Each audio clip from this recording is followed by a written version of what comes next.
दोस्तों इस वक्त चांदी 2.75 लाख से 3 लाख रुपए प्रति किलो के आसपास ट्रेड कर रही है। लेकिन मार्केट में इस वक्त एक ऐसा प्रेडिक्शन आ गया है जिसने सबको हिलाकर रख दिया है। बात हो रही है बैंक ऑफ अमेरिका के मेटल्स रिसर्च हेड माइकल विडमेयर के एक लेटेस्ट दावे की।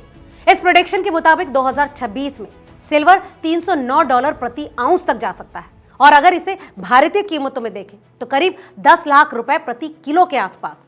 जी हाँ, एक एक्सट्रीम बुलिश सिनेरियो है और इसी वजह से हर कोई सख्ते में है।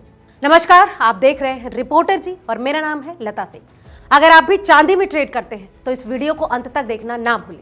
दोस्तों माइकल विडमेयर का साफ कहना है कि 2026 में सिल्वर $309 पर आउंस तक जा सकता है।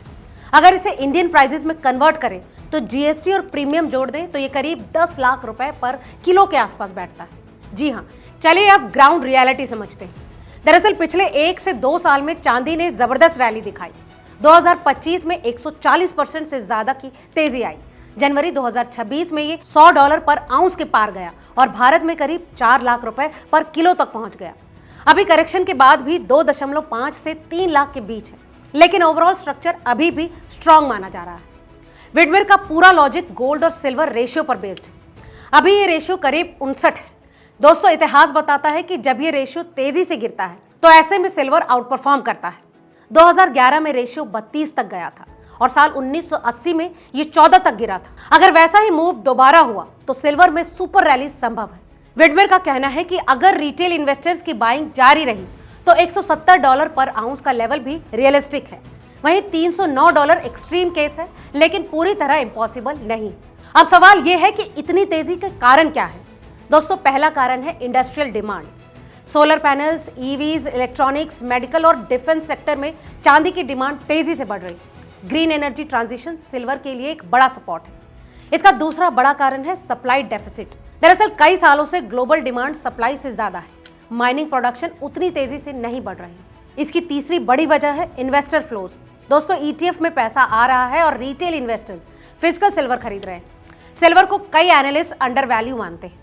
चौथा बड़ा कारण है macro uncertainty, inflation, currency pressure, geopolitical tension. ऐसे माहौल में सिल्वर हाइब्रिड एसेट की तरह काम करता है, सेफ हेवन भी और इंडस्ट्रियल मेटल भी, लेकिन बैलेंस जरूरी है। विडमेयर खुद मानते हैं कि फंडामेंटल वैल्यू करीब $60 पर आउंस के आसपास है। यानी अगर मार्केट ओवरहीट हुआ तो बड़े करेक्शंस भी आ सकते हैं, वोलेटिलिटी हाई रह सकती है। वहीं दूसरी तरफ JP मॉर्गन का 2026 के लिए एवरेज एस्टिमेट करीब $81 पर आउंस है। यानी पॉजिटिव आउटलुक है, लेकिन 10 लाख वाला टारगेट अग्रेसिव सिनेरियो है। मगर दोस्तों सवाल यह है कि अब ऐसी स्थिति में खरीदारों की या इन्वेस्टर्स की स्ट्रैटेजी क्या होनी चाहिए। तो याद दिला दें कि एंट्री करना चाहते हैं तो स्ट्रैगर्ड बाइंग करें, पहले से होल्ड कर रहे हैं तो लॉन्ग टर्म व्यू रखें और पूरा कैपिटल एक एसेट में ना डालें। डाइवर्सिफिकेशन जरूरी है। अंत में बड़ा सवाल, क्या 10 लाख पॉसिबल है? तो इसका जवाब है कि हाँ पॉसिबल है, लेकिन एक्सट्रीम बुलिश कंडीशंस में। लेकिन नॉर्मल मार्केट साइकिल में ये एक हाई एंड प्रोजेक्शन माना जाएगा।